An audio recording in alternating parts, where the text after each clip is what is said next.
ठेव सुखी. हे पिवळा भंडारा कपाळी मी लावतो, माझ्या बाळू मामाच्या नावानं चांग भलं मी बोलतो, माझ्या बाळू मामाच्या नावानं चांग भलं मी बोलतो.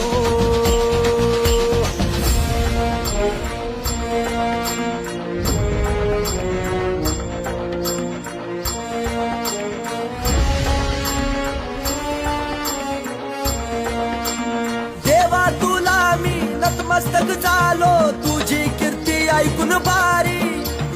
देवा तुला मी नतमस्तक झालो, तुझी कीर्ती ऐकून भारी.